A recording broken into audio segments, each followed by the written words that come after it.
My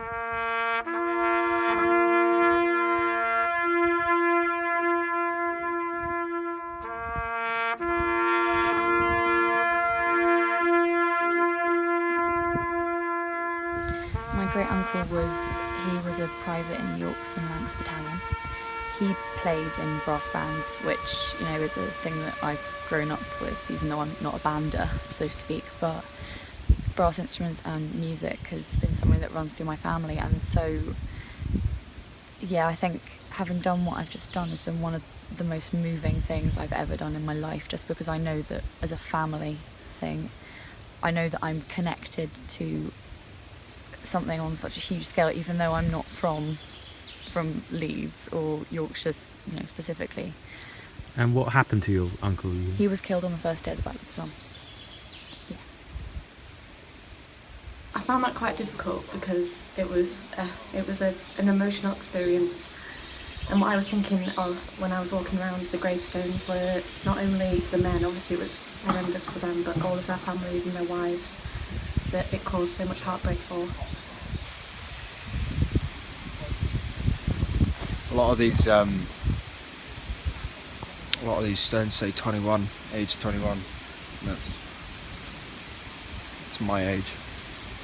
25, that's my older brother's age.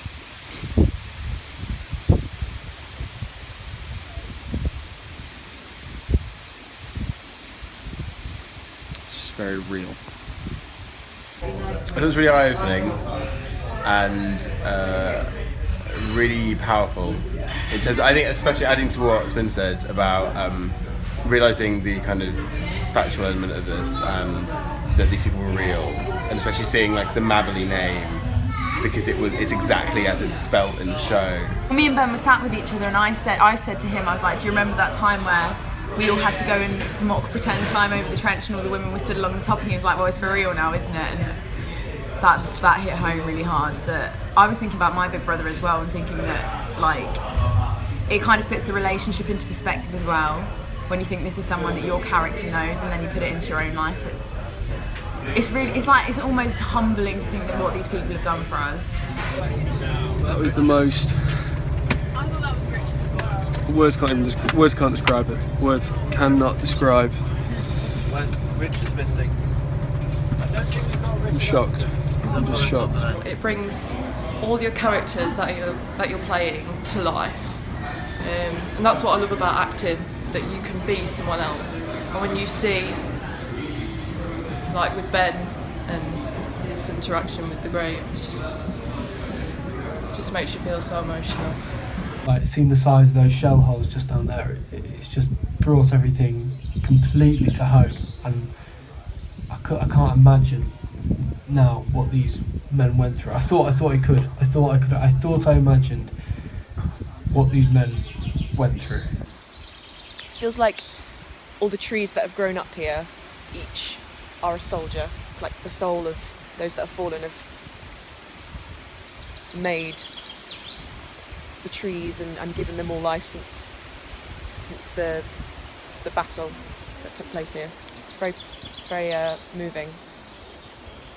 It was a very harrowing experience, one that's very relatable but not at the same time.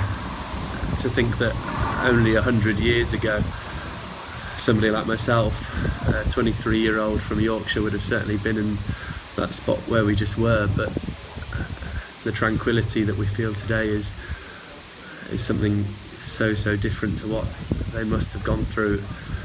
We have just been to all the graveyards of where the soldiers went over the top at the Battle of the Somme, and I got the chance to read out a letter from a woman called Florrie Isles and about her brother Horace, and basically they're the real life versions of Tats and Maury, who's the character I get to play in Brass. We did hear that they were fetching all back from France under 19. For goodness sake, Horace, just tell them how old you are. I'm sure they'll send you back if they know that you're only 16. If you don't do it now, you'll come back in bits, and we want the whole of you. Spine chilling. It was horrible. Because you see all these things and you see like the numbers, and it never sinks in. Just like the personality of the person and the fact they had their family and their loved ones. and playing that character, it's almost like seeing your own grave. It's horrible. I'm just so young. Tragic. I thought it was really touching to leave the photographs there. Oh yeah. So as we were saying, we can at least remember the names of many of these people, but as goes the song, being able to remember their faces is incredibly touching, and being able to leave those there for other people to see what those people were like. I think that meant a lot to me. I thought that was really, really special. I found it amazing. It was so moving. From the moment we walked, down the line where the trenches were, just to walk in the footsteps that these soldiers once walked 100 years ago. It was just the thought of it. It was mesmerising. I just think it's timeless, because if we can feel it like we did just now all the time, then where will the memories ever end? It was just so fascinating that so many people's lives were taken, especially when they were all so young. It was so interesting as well, so yeah, it was brilliant. Having that personal connection and feeling like I know these people and I know their history, and especially it being the people of Yorkshire, knowing that these people who we show in the musical are true historical figures and people that lived their lives day by day is really amazing. It really hits home when you see the ages on the graves, and the fact that some of the soldiers that died were younger than you. It really hits it home hard. So I feel very sombre at the minute.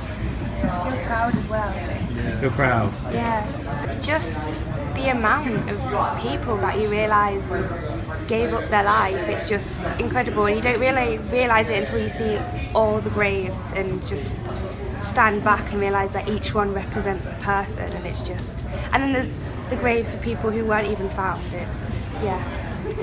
It's really shocking. It's been very emotional. Everyone here together as well, all experiencing the same thing at the same time. It's weird to think the difference between Leeds now and Leeds then, and the fact that people, it would have 100 years ago, it would have been me working in the factory and having family go off to war. My highlight of the day was going into the museum in the guy's back garden. It's this tiny little room, and it's full of, it was seeing like real shell cases, because obviously we've always had mocks, but to like get to see and actually touch the real thing, it puts it into perspective what they're actually making, and I think that was like really eye-opening for me. Just getting to see everything the pals would have had, and also getting to see the shells firsthand. The big shell, which is what we do in Barnborough Lasses.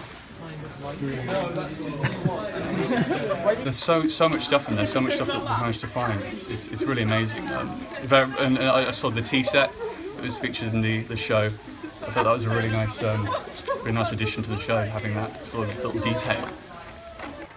It's a very, very, very obscure thing to have ended up in here. Like, it's not military-esque at all.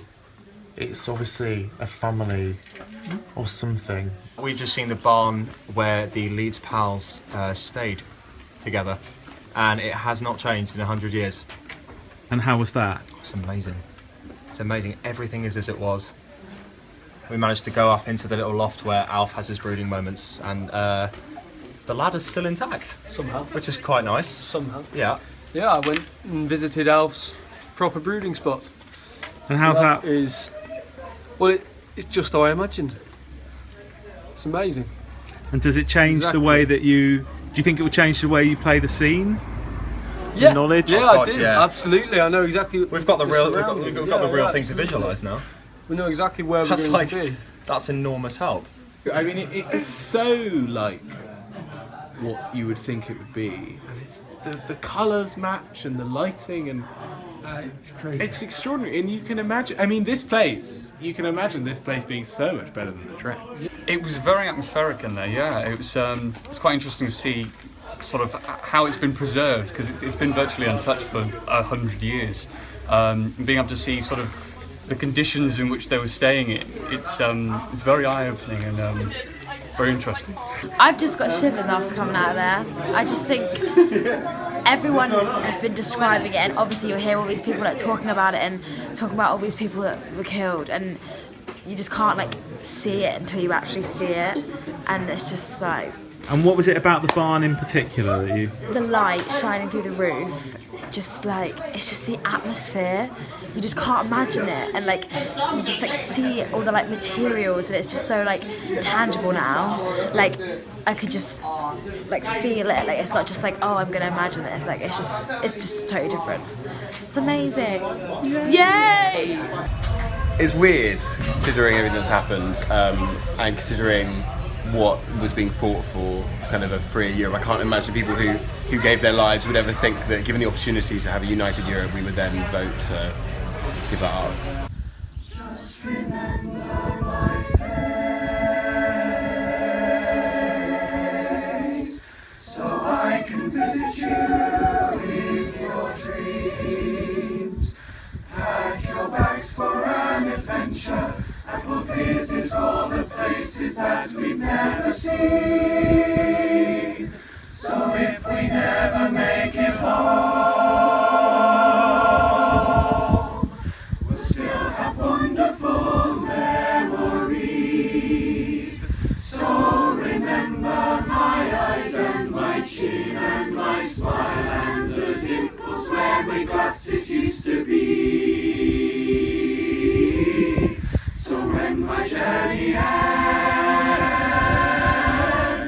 you'll always have a friend. When that sun lit up, it was like so special. The sun just broke through. We were in the middle of the song, and I think a lot of us just teared up at that moment, because it was like we were singing a lullaby to them, and there was hope, and it was just really beautiful. I was holding it together. I was like, this is like, it's awful, but I was like, I've got this. And we began to sing, and it was when you said, just look out and just imagine them walking towards you, and I was just gone from there.